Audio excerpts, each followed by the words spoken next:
Assalamualaikum warahmatullahi wabarakatuh. Perkenalkan, saya Husnul Khotimah SST/MKM dan saya merupakan dosen program studi D3 Kebidanan Fakultas Ilmu Kesehatan Universitas Valetehan. Saya menempuh pendidikan D4 Bidan Pendidik di Universitas Padjadjaran dan melanjutkan S2 Kesehatan Masyarakat di Universitas Muhammadiyah Profesor Dr. Hamka atau biasa kita sebut UHAMKA. Saat ini, saya mengajar beberapa mata kuliah yang sesuai dengan bidang keahlian saya, yaitu kesehatan masyarakat. Di antaranya adalah mata kuliah gizi dalam kesehatan reproduksi, kesehatan perempuan dan perencanaan keluarga, mutu layanan pendidikan, dan kebijakan kesehatan, serta mata kuliah etika dan hukum kesehatan. Salah satu mata kuliah yang saya ampu adalah mata kuliah gizi dalam kesehatan reproduksi dengan kode mata kuliah BD 2304 dengan bobot 2 SKS terdiri dari 1 SKS teori dan 1 SKS praktik, di mana di dalamnya mencakup tahapan-tahapan DIA, yaitu Delivery, Interaction, dan Assessment. Setelah mengikuti perkuliahan mata kuliah gizi dalam kesehatan reproduksi, diharapkan mahasiswa mampu menerapkan konsep kebutuhan gizi dalam setiap asuhan kebidanan. Bahan kajian mata kuliah ini adalah tentang konsep dasar nutrisi, kebutuhan nutrisi pada kehamilan, persalinan, menyusui, bayi dan balita. Pelaksanaan pembelajaran menggunakan metode kuliah tutorial, praktikum laboratorium, dan penugasan mandiri.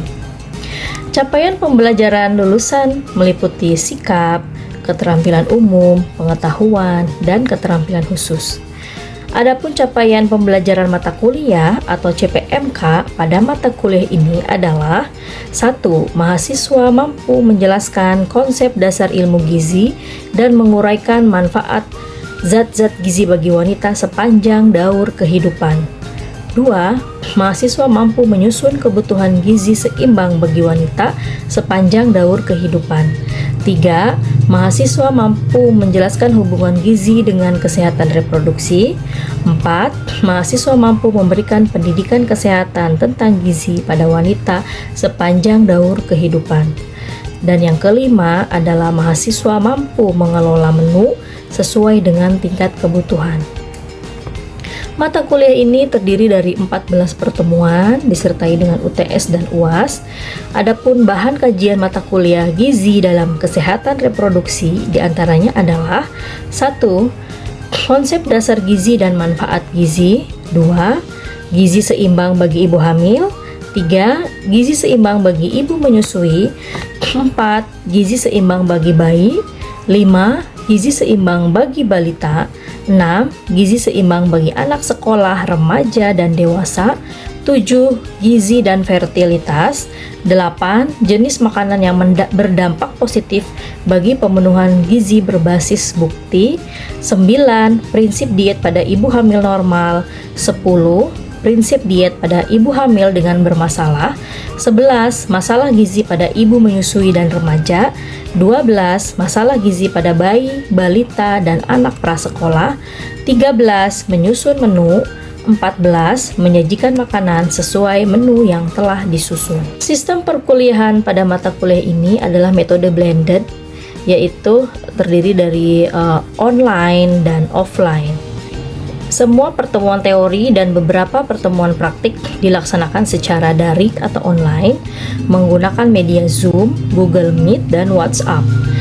Dan 2 pertemuan praktik yang dilaksanakan secara luring atau offline di laboratorium gizi menggunakan media diantaranya alat peraga gizi, tabel kalori, bahan makanan, serta alat memasak.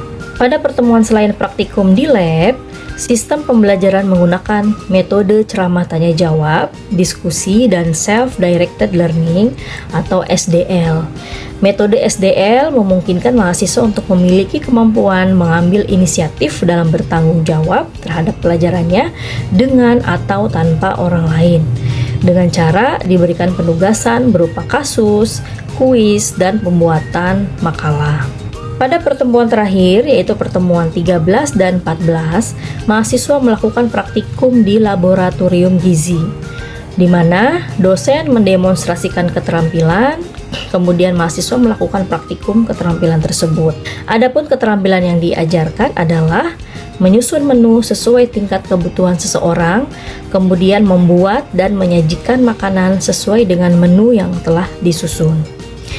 Sistem penilaian pada mata kuliah ini meliputi kehadiran dengan bobot 10%, tugas 20%, UTS 30%, dan UAS 40%. Demikian, terima kasih. Assalamualaikum warahmatullahi wabarakatuh. Baik anak-anakku sekalian, Assalamualaikum warahmatullahi wabarakatuh. Waalaikumsalam warahmatullahi wabarakatuh. Iya, apa kabar semuanya? Alhamdulillah. Ya, Baik, Baik, Bu. alhamdulillah. baik Ibu. Ya, hari ini kita akan belajar mengenai gizi dalam kesehatan dan reproduksi. Nah, sebelum kita mulai pembelajaran, saya mohon semua mahasiswa agar mengaktifkan kameranya. Untuk kamera, tolong di-on-kan dan mikrofon juga di-mute-kan dulu, kecuali pada saat sesi tanya jawab boleh diaktifkan mikrofonnya. Baik, kita langsung mulai saja untuk pembelajaran hari ini. Saya akan izin share screen terlebih dahulu.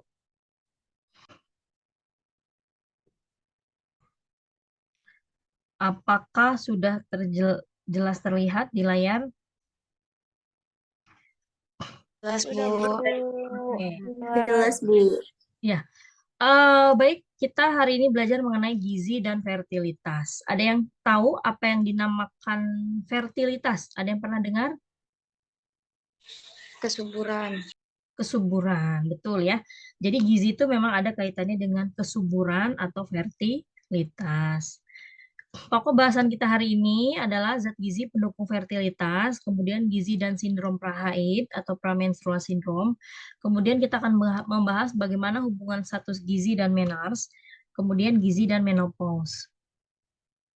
Nah, ini referensi yang bisa kalian pelajari ya mengenai materi kita hari ini. Ada referensi dari Siti Maryam 2015, kemudian Asfuah dan Prof. Herawati 2009, ada Banudi LA 2012, dan ini Khotimah itu saya sendiri ya, berdasarkan riset dari saya sendiri mengenai satu topik di dalam yang akan kita bahas di mata kuliah hari ini, yaitu mengenai disminor ya, di mana disminor ini ada kaitannya dengan gizi ya, atau gizi itu bisa berpengaruh terhadap disminor. Ada yang tahu disminor? Nyeri haid. Nyeri haid, betul sekali. Baik, kita mulai saja. Berawal dari zat gizi ini berpengaruh terhadap pertumbuhan, perkembangan fisik dan mental, serta kesehatannya. Jadi, apa yang kita makan, apa yang masuk ke dalam tubuh kita, itu bisa berperan dalam pertumbuhan dan perkembangan fisik, dan tentu saja berpengaruh terhadap kesehatan, di mana salah satunya adalah fertilitas atau kesuburan. Jika seseorang fertil atau subur, maka akan mudah dalam mendapatkan keturunan atau akan mudah hamil, begitu ya. Bagaimana pengaruh zat gizi pada fertilitas? Ya, fertilitas dapat meningkatkan kesuburan. Oleh karena itu, konsumsi makanan yang dapat kita makan setiap harinya adalah eh, salah satunya yaitu daging ya, daging-dagingan, segala jenis daging dan alternatifnya. Alternatifnya di sini diantaranya adalah ikan, telur, dan kerang. Itu sangat berpengaruh terhadap kesuburan. Dan jenis makanan apalagi yaitu buah dan sayuran segar. Nah, makanya kalau kalian ada yang nggak suka sayur, nggak suka buah, ini nanti akan berpengaruh terhadap kesuburan. Mungkin pada remaja dampaknya yaitu PMS ya, atau pramenstrual syndrome. Jadi pada saat mensnya itu mengalami gejala-gejala yang tidak menyenangkan gitu ya, seperti sakit kepala, mual, pusing, dan bahkan diantaranya adalah disminor atau nyeri haid begitu. Jadi mulai dari sekarang kalian harus konsumsi buah dan sayuran ya. Kemudian bagaimana perubahan bagaimana pengaruh status gizi terhadap perubahan siklus haid? Nah, di mana dalam ketika gizi masuk ke dalam tubuh itu akan memberikan nutrisi kepada seluruh organ reproduksi. Nah, sehingga fungsi reproduksi dari organ tersebut akan berjalan dengan baik, di mana salah satunya fungsi dari reproduksi itu adalah em, mempengaruhi perubahan siklus haid. Jadi kalau orang yang gizinya bagus, mensnya juga akan teratur, siklus haidnya juga akan lebih teratur. Tapi ini bisa ditangani ya dengan diberikan hormon GRH. Jadi ada penambahan hormon bagi yang memiliki kesuburan yang tidak baik gitu ya atau infertil. Sehingga siklus mensnya akan kembali dengan normal. Nah, pemberian hormon ini bervariatif ya. Contohnya bisa dengan menggunakan pil KB ya. Pil KB itu kan dalamnya juga ada hormonnya. Dan tapi itu juga berdasarkan harus apa namanya tuh resep dari dokter gitu. Nah, apa saja yang zat mengandung apa fertilitas zat gizi apa saja yang dapat mendukung ya fertilitas, diantaranya adalah zat besi, kemudian ada zinc atau seng ya, zinc atau seng, kemudian vitamin E. Nah, ini sering sekali orang yang kesuburannya kurang itu harus banyak mengkonsumsi vitamin E. Nah, ini kait ovarium ya. Ovarium itu kan penghasil sel telur atau indung telur. Nah, indung telur ini sangat berpengaruh terhadap kesuburan. Ya, di mana di dalam ovarium atau indung telur itu terdapat berbagai fungsi atau kerja dari berbagai hormon, diantaranya estrogen dan progesteron. Nah, di mana kedua hormon ini adalah sangat berpengaruh terhadap fertilitas atau kesuburan. Nah, jadi istilahnya nih hormon yang paling berpengaruh ya, estrogen, progesteron. Kemudian ada vitamin B, vitamin C dan zinc. Apa namanya gangguan dari produksi hormon estrogen itu bisa keterlambatan dewasa kelamin. Nah, ini biasanya ada remaja yang mensnya suka telat ya, tidak sesuai waktunya. Harusnya usia 13 sampai 15 tahun ini SMA baru mens gitu. Nah, ini ada kelainan di dalam keterlambatan ya, keterlambatan dewasa kelamin. Atau ada yang buah dadanya belum membesar ketika sudah SMA misalnya. Nah, itu harus dievaluasi lagi bagaimana cara kerja atau fungsi dari ovariumnya itu sendiri. Nah, ini faktor kesuburan berpengaruh dari faktor keturunan ya, dan juga faktor gizi pasangan. Nah, ini kan namanya kesuburan atau fertilitas tidak serta-merta berasal dari satu pihak atau istri saja, tetapi memang dari kedua belah pihak. Dalam hal ini adalah suami dan istri. Jadi gizinya ini bukan hanya istrinya aja yang harus ditingkatkan kesuburannya, tetapi suaminya juga harus diberikan gizi yang memadai atau gizi yang baik gitu ya, sehingga kesuburannya bisa sama-sama baik gitu. Nah, haid adalah perdarahan secara periodik ya. Artinya periodik itu terus-menerus setiap bulan akan datang gitu ya, akan muncul. Nah, kemudian nah ini faktor yang mempengaruhi haid itu ada hormonal ya, ada FSH, ada estrogen, LH, progesteron. Nah, bagi remaja yang mempunyai status gizi yang baik, dia akan mempunyai perkembangan alat endokrin dan reproduksi yang baik, serta mempercepat kematangan seksual. Nah, apabila kebutuhan gizi, terutama Fe ya, atau zat besi kurang, ini akan menyebabkan yang namanya anemia ya, karena menstruasi itu sendiri menyebabkan sel darah merah terbuang. Sehingga perlu adanya pengganti dengan mengkonsumsi banyak makan yang mengandung zat besi. Oke, menars. Mungkin pernah dengar nih sebagian dari kalian menars. Menars itu adalah haid yang pertama kali yang merupakan ciri khas kedewasaan seorang wanita yang sehat dan tidak hamil ya. Jadi mens yang pertama kali pada saat remaja. Biasanya usia 11 sampai 15 tahun. Rata-ratanya pada usia 13 tahun. Menars ini mempengaruhi hormon estrogen dan mengatur siklus haid. Juga hormon progesteron yaitu fungsinya terhadap kontraksi uterus selama haid. Status gizi yang kurus itu akan mempengaruhi siklus reproduksi ya, dan mempengaruhi pertumbuhan fungsi organ reproduksi. Begitu juga yang gemuk. Jadi baik kurus ataupun gemuk itu sama-sama kurang baik ya. Harusnya sedang, normal. Tidak terlalu kurus, tidak terlalu gemuk. Oke, kemudian ini ada gizi dan sindrom pramenstrual ya. Tadi saya bahas di awal, pramenstrual syndrome itu sindrom sebelum haid. Nah, ini gejalanya sakit kepala, letih, sakit pinggang, dan perasaan tidak mengenakan lainnya ketika menstruasi itu muncul.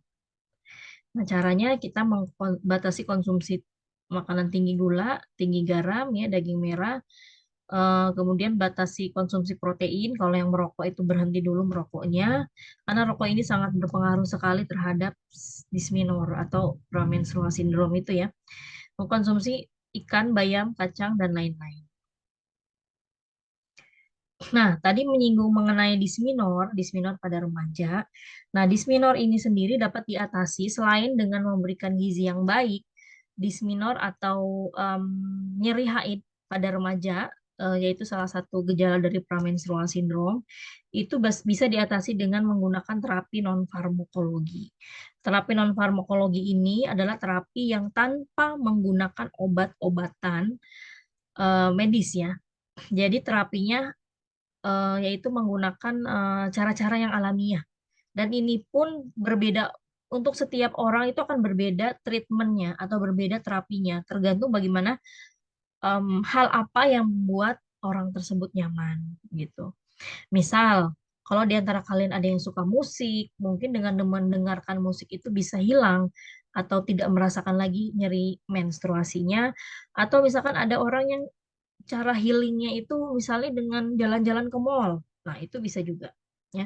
Tetapi dari penelitian yang saya lakukan, dari riset yang saya lakukan, saya ambil dari lima terapi diantaranya akupressure, aromaterapi. Nah, aromaterapi ini diberikan secara diffuser ya.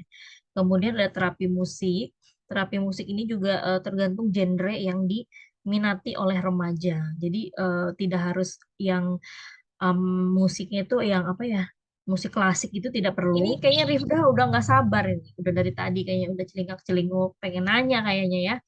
Mungkin yang lain disimak ya, Rifda silakan. Ya, Ibu, sebelumnya terima kasih atas kesempatan waktu yang diberikan. Izin bertanya, Ibu, kan untuk status gizi itu mempengaruhi fertilitas ya, atau kesuburan. Salah satunya jika gizi kita itu kurang, itu juga akan mempengaruhi menarche atau pertama haid kita ya, Bu ya. Sebenarnya berapa sih, Bu, berat badan orang yang dikatakan gizi kurang dan bisa mempengaruhi menarche itu? Jadi mengenai berat badannya, Ibu. Oke, mengenai berat badan. Tadi gimana gimana? Bagaimana? Bisa diulangi pertanyaannya? Orang tersebut dikatakan berat badannya kurang, yang bisa mempengaruhi status kesuburan atau menarche itu dikatakan berapa dari ukuran berat badannya, Bu? Ya. Eh kalau bicara mengenai status gizi, tentu saja yang baik itu adalah yang normal. Ya. Kalau dari IMT, pokoknya IMT-nya itu statusnya di dalam kategori normal, tidak dalam kategori kurang ataupun dalam kategori lebih atau obesitas. Kan kalau di status gizi berdasarkan IMT itu kan ada yang kurang, kemudian normal, lebih sama overweight ya atau obesitas. Nah, yang pas itu ya di kondisi normal. Jadi ya sedang-sedang saja gitu. Tapi bukan berarti orang yang gemuk, orang yang overweight itu status gizinya jelek, belum tentu juga ya. Maksudnya gini, status gizi itu kan kesuburan, bukan. Oh, maksudnya kesuburan ya. Orang yang terlalu gemuk, mungkin kalau yang hanya gemuk saja itu kesuburannya masih bagus lah ya, masih bagus.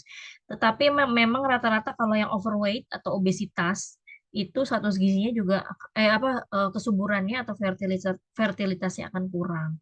Begitupun kalau orang yang terlalu kurus juga kesuburannya juga akan kurang. Namun kembali lagi kepada kalau kita bicara mengenai kesuburan itu tidak membicarakan satu pihak ya. Apalagi jika keberhasilan untuk kehamilan gitu, itu harus membicarakan dua pihak, suami dengan istri. Karena perempuan itu kan hanya menampung ya, istilahnya hanya satu sperma saja yang masuk itu sudah bisa menghasilkan keturunan gitu, sudah bisa hamil gitu. Tetapi untuk memproses si sel telur ini keluar itu butuh kesuburan. Kalau orang yang nggak subur biasanya ovulasi tidak terjadi ovulasi karena hormonnya tidak bekerja ya, atau tidak bekerja dengan baik. Begitupun dengan fungsi-fungsi organ yang lainnya yang terkait dengan kesuburan tadi. Gitu. Baik, oke. Sekarang saya tanya nih. Tadi Rifda udah jelas, sudah cukup. Iya, Ibu, sudah cukup Oke, jelas. saya mau tanya gantian ya. Tadi kan kalian bertanya, sekarang saya bertanya.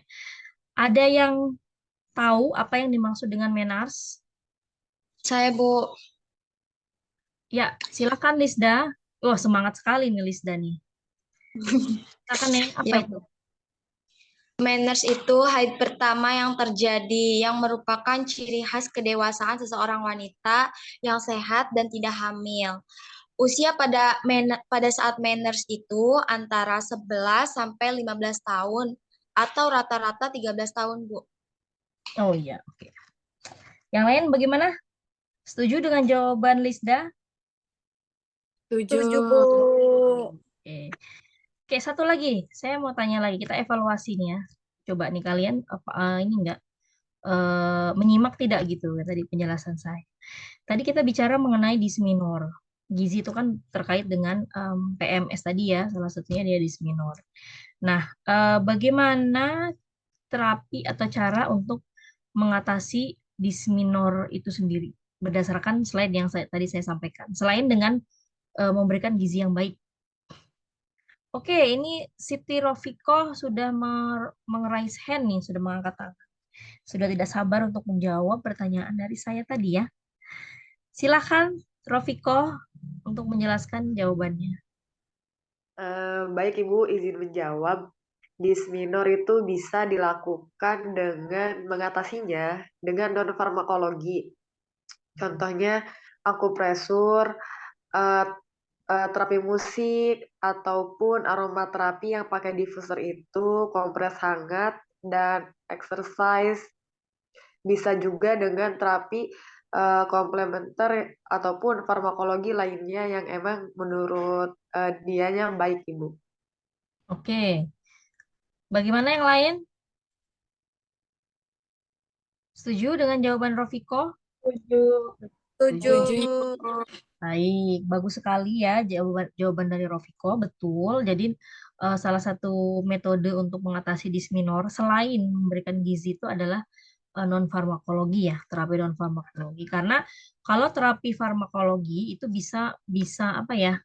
Bisa ada efek sampingnya gitu. Namanya obat-obatan medis, kemudian itu juga kan ada bahan kimia ya, yang tentu saja akan berdampak dan memiliki efek samping yang kurang baik untuk tubuh, dan bahkan bisa berimbas kepada menurunnya eh, berimbas kepada kondisi kesehatan yang lainnya gitu.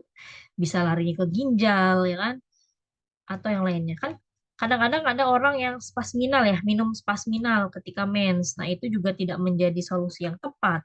Karena masa iya setiap bulan harus meminum spasminal gitu kan, konsumsi obat-obatan.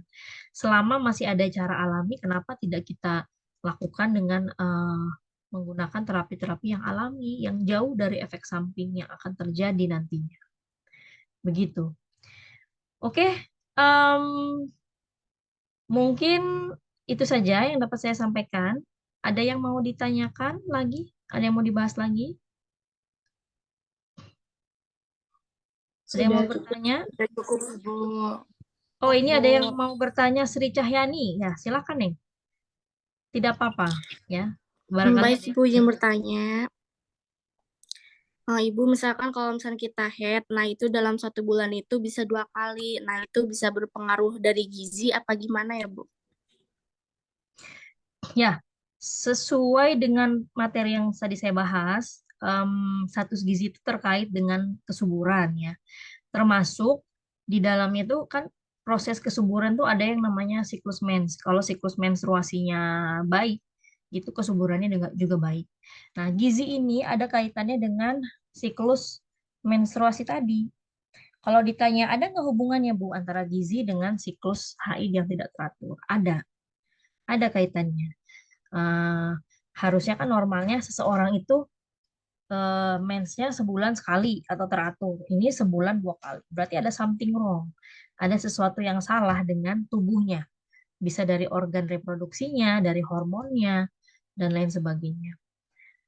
Ya kalau ditanya ada nggak Bu kaitannya? Ada Neng. Jadi sebaiknya memang untuk melancarkan siklus haid, biar siklus haidnya teratur, memang harus memberikan atau mengkonsumsi gizi yang baik juga. Gitu. Terutama tadi ya daging-dagingan dan buah-buahan serta sayuran. Ya, Sri, bagaimana? Baik, Bu. Terima kasih. Sudah cukup jelas? Cukup, Bu. Ya. Baik, materi gizi dan materi mengenai gizi dan fertilitas hari ini cukup sampai di sini. Minggu depan kita akan bahas mengenai gizi pada remaja ya. Nanti akan kita bahas di minggu depan. Dan siapkan juga untuk kuis. Kalian pelajari materi hari ini, nanti minggu depan kita akan kuis untuk materi hari ini.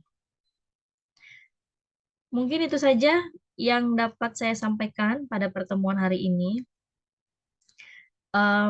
Pesan saya terakhir adalah kalian jangan lupa belajar terus ya, pelajari yang sudah saya sampaikan. Dan jangan nyicil, jangan SKS ya, jangan sistem kebut semester gitu.